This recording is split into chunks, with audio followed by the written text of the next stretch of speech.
Le premier point qui m'a effectivement marqué et qui doit tous nous marquer, c'est l'absence de visibilité et de lisibilité de l'ensemble des dispositifs et des politiques publiques ou des initiatives qui remontent très clairement dans votre enquête. Deuxième point, une expression des besoins très claire, très hiérarchisée finalement des réponses attendues, que ce soit en particulier vis-à-vis du champ social. Donc j'ai noté la prévalence très forte effectivement des attentes vis-à-vis d'une meilleure coordination dans le champ social, et également une demande très forte vis-à-vis de la santé mentale. Et donc cette expression de besoin très clair, pour moi, est un élément très important qui va nous permettre effectivement de réorienter ou de mieux orienter, si je veux dire, les différentes politiques publiques qui correspondent à ces réponses.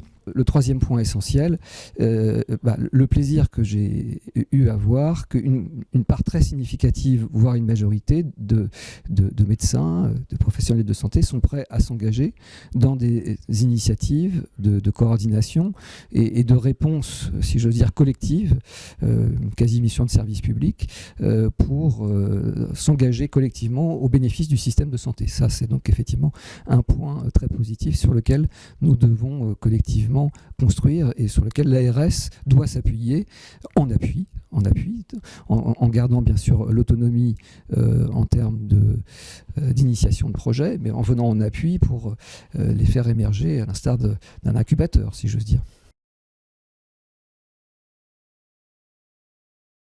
Les moyens dont dispose l'ARS, ils sont très, très multiples. Alors vous connaissez bien évidemment les moyens financiers qui peuvent être l'abondement des dispositifs conventionnels. Vous savez que dès lors qu'on est dans certaines zones prioritaires, il y a des mécanismes conventionnels qui peuvent se mettre en place et l'ARS peut venir en appui, si je veux dire, de ces moyens financiers.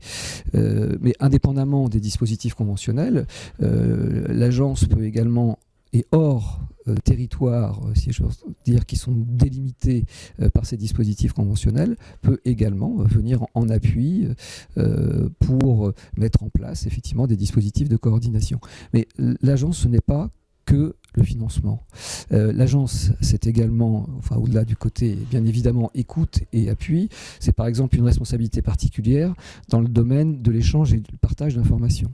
Et là, vous voyez bien aussi que pour les professionnels de santé, ça doit être un levier pour pouvoir accélérer cette transition numérique que nous vivons tous dans notre quotidien et qu'on a du mal à faire émerger sur la partie des échanges entre professionnels des santé.